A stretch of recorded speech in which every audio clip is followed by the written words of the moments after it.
C'est une décision qui est passée quasiment inaperçue, mais qui pourrait avoir des conséquences immenses pour des millions de personnes dans le monde. Le président américain Donald Trump a décidé de suspendre les programmes d'aide étrangère venant des États-Unis pour 3 mois à quelques exceptions près. Alors pourquoi est-ce que cette décision inquiète autant et comment est-ce que Donald Trump la justifie? Salut, c'est Hugo, j'espère que vous allez bien. C'est donc le sujet à la une des actualités du jour. Alors le jour de son arrivée au pouvoir, Donald Trump a pris de nombreuses mesures et parmi elles, il a signé un décret, donc un texte visant à geler pendant 90 jours la majorité de l'aide étrangère des États-Unis. Cette aide, aujourd'hui, elle se fait notamment par l'USAID, donc USAID, c'est donc l'agence américaine pour le développement international qui a été créée en 1961 et qui est chargée en fait de gérer l'aide humanitaire et l'aide au développement venant des États-Unis. Je reprends le sujet, mais c'est tombé au moment où on allait publier. Elon Musk, qui fait donc partie du gouvernement de Donald Trump, a annoncé la suppression de l'USAID. Les employés de l'agence ont reçu l'ordre par email de ne pas se rendre à leur bureau ce lundi. Alors vous vous en doutez, cette annonce a fait énormément réagir. Les experts doutent même de sa légalité. Selon notamment Matthew Cavanagh et Louis Jill Abinader du Centre d'études des politiques publiques en matière de santé de l'université de Georgetown, Donald Trump n'a pas l'autorité légale pour l'abolir. De son côté, l'équipe du président américain a réagi en déclarant qu'Elon Musk ne prendrait pas de décision, je cite, sans notre accord. Bref, c'est un élément qu'on suivra. Je vous laisse avec Hugo pour la suite du sujet. Ces programmes, ces financements, ces aides ont donc tous été gelés depuis quelques jours. Alors attention, tous sauf quelques-uns. Il y a tout de même des programmes qui échappent à ce gel. C'est le cas par exemple de l'aide alimentaire d'urgence, mais aussi de l'assistance militaire à destination d'Israël et de l'Égypte. Par ailleurs, ce qu'on peut noter, c'est que face aux réactions des ONG ces derniers jours qui exprimaient une très vive inquiétude, on revient là-dessus dans un instant, on peut noter que le chef de la diplomatie américaine, Marco Rubio, a réagi mardi et il a élargi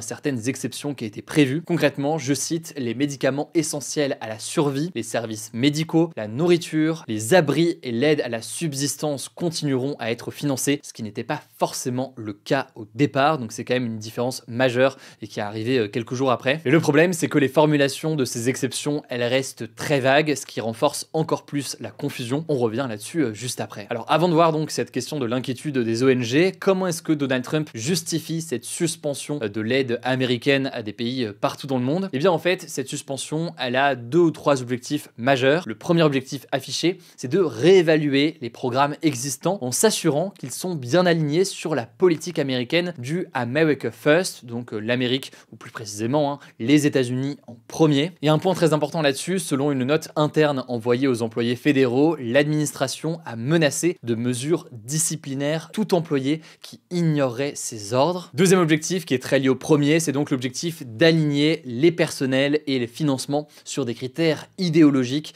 et donc de remodeler l'administration fédérale sur ce sujet en accord avec la vision de Donald Trump. Enfin, le troisième objectif, ce serait potentiellement de réduire drastiquement les dépenses de l'État. On en a pas mal parlé ces dernières semaines. Trump a répété plusieurs fois dans sa campagne qu'il voulait couper les dépenses jugées inutiles des États-Unis. Il a même engagé le milliardaire Elon Musk pour ça, puisqu'il s'occupe du poste du directeur du département de l'efficacité gouvernementale. Et là-dessus, l'ambition est absolument immense, puisque Elon Musk a déjà promis de couper 25 à 30% du budget fédéral, donc du budget de l'État à l'échelle nationale. Bref, pour résumer, le camp de Donald Trump a dit on gèle quasiment toutes les aides, le temps de s'assurer que ces aides nous conviennent, qu'elles sont raccord avec notre ligne politique et voir s'il n'y a pas des économies parfois importantes qui pourraient être faites sur ces financements. Le truc, c'est que depuis son application, ce décret, il provoque un climat de chaos et d'inquiétude, particulièrement dans les pays les plus vulnérables qui sont pour certains aujourd'hui fortement dépendants de l'aide américaine. Pour vous donner un petit peu de contexte, les États-Unis aujourd'hui, c'est le principal fournisseur mondial d'assistance humanitaire. Ils y ont consacré plus de 64 milliards de dollars en 2023 selon l'OCDE, donc c'est environ 1% du budget fédéral américain. Et c'est une aide qui est quasiment présente partout dans le monde parce que USAID, c'est une présence dans 158 pays du monde, autrement dit donc un programme extrêmement étendu. L'un des programmes qu'on peut noter, qui est l'un des programmes les plus importants, c'est le PEPFAR. C'est un programme qui a été lancé en 2003 par l'ancien président américain George W. Bush pour lutter contre le sida. Il y a plus de 20 millions de personnes qui vivent avec le VIH, donc le virus responsable du sida, et qui dépendent directement de cette aide aujourd'hui. Alors suite à cette inquiétude grandissante un peu partout dans le monde, c'est un programme qui finalement n'est pas touché par le gel de l'aide pour le moment, suite à la décision donc de Marco Rubio, mais à voir donc, mais ce sera encore le cas à l'avenir. Surtout que selon le réseau d'aide humanitaire Compassion Connectors en Ouganda, donc en en Afrique de l'Est cité par l'AFP, eh bien selon cette ONG, ce gel de l'aide américaine devrait entraîner la suspension de médicaments pour des patients porteurs du VIH,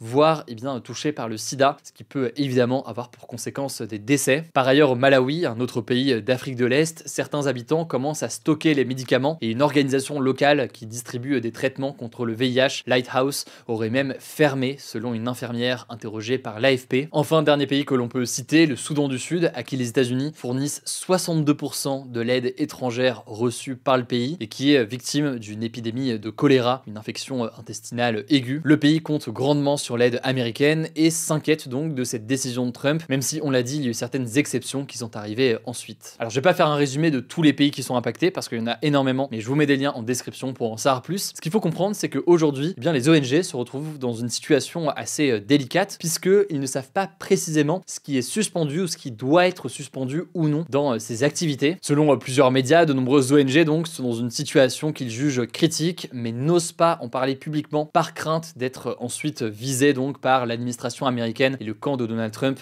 qui irait couper tel ou tel budget pour telle ou telle ONG. Même inquiétude du côté de nombreux employés d'ailleurs aux États-Unis. Bref, il va falloir observer donc à quoi ça va ressembler dans les prochains jours, combien de temps va durer ce gel, est-ce qu'il y aura d'autres exceptions et quelle va être la politique américaine dans les prochaines semaines donc sur cette aide internationale. Mais ce que l'on peut noter, c'est qu'il y a donc cette inquiétude du côté des pays et de nombreuses ONG et même d'un point de vue du prisme uniquement américain et des intérêts uniquement américains, certains doutent de cette stratégie de Donald Trump. Par exemple, Sarah Yeager, qui est directrice du bureau de Human Rights Watch à Washington, interrogée par le journal Le Monde, estime que ce gel de l'aide, il va à l'encontre de l'objectif des États-Unis de servir les intérêts américains. En effet, ces programmes humanitaires et d'aide au développement, évidemment, ils aident des personnes partout dans le monde, mais ils ont aussi un intérêt aujourd'hui pour les États-Unis. C'est un enjeu d'influence finalement dans un certain nombre de pays du monde. Elle estime donc qu'en supprimant ou en gelant en tout cas ces aides, Donald Trump nuit gravement à l'image et à la crédibilité des États-Unis. Quoi qu'il en soit, évidemment, il faut rester très prudent sur la situation actuelle. On l'a dit, pour l'instant, il y a un gel avec des exceptions. À voir comment ça va évoluer dans les prochains jours et dans les prochaines semaines.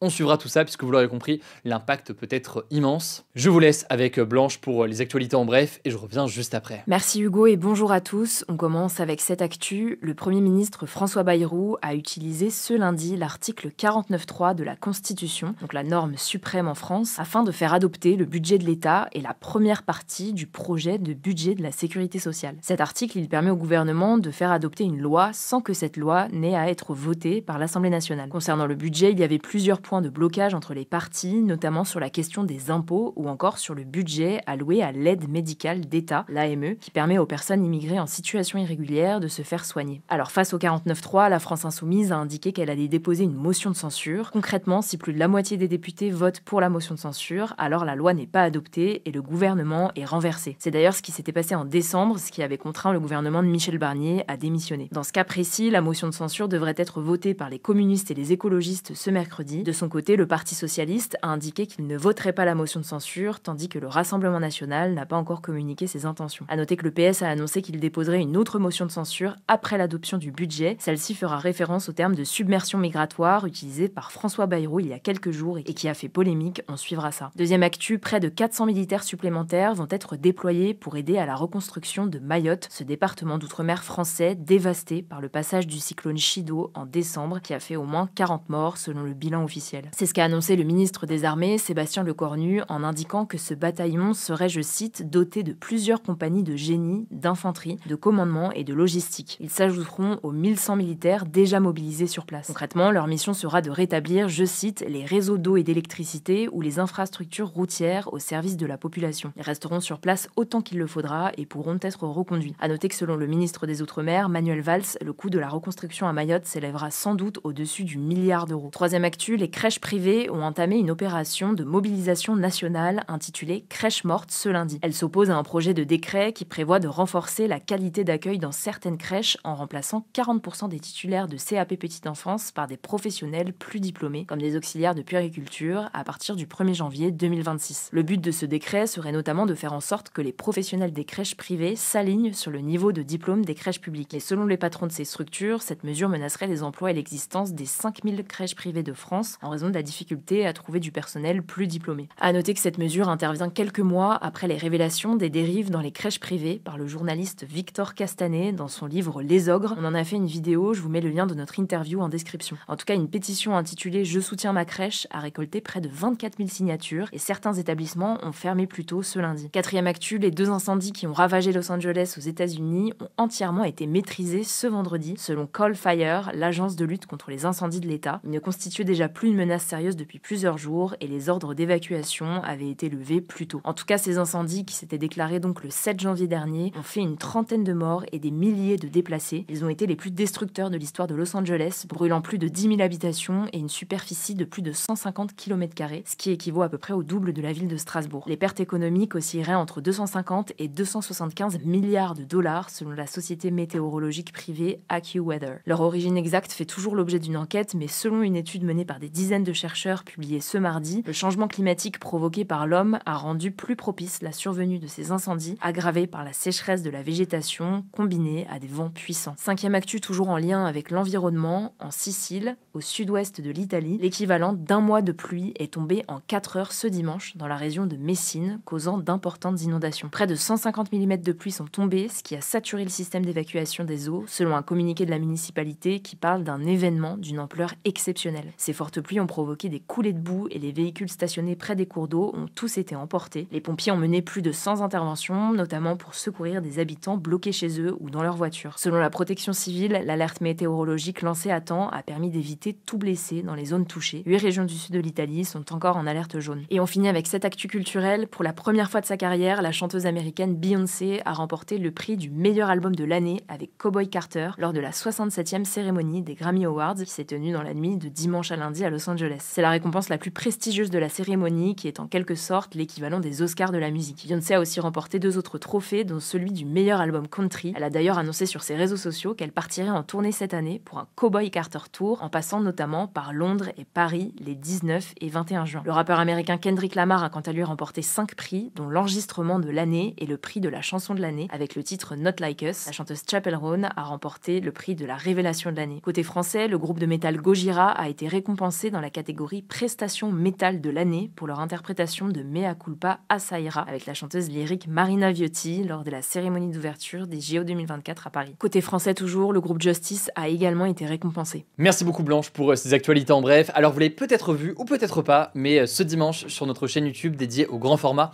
on a publié une nouvelle vidéo. On a été en Corée du Sud, alors pour faire un premier reportage que vous avez peut-être vu il y a quelques mois, un reportage sur la question de la natalité. Mais dans le cadre de ce tournage à l'époque, on avait tourné une seconde vidéo, un second reportage sur la question de la K-pop et sur la face cachée de l'industrie musicale coréenne. Si jamais vous ne l'avez pas encore vu, je vous mets le lien directement en description. Merci du fond du cœur pour vos retours. Prenez soin de vous, prenez soin de nos proches et puis on se dit à demain pour une nouvelle vidéo.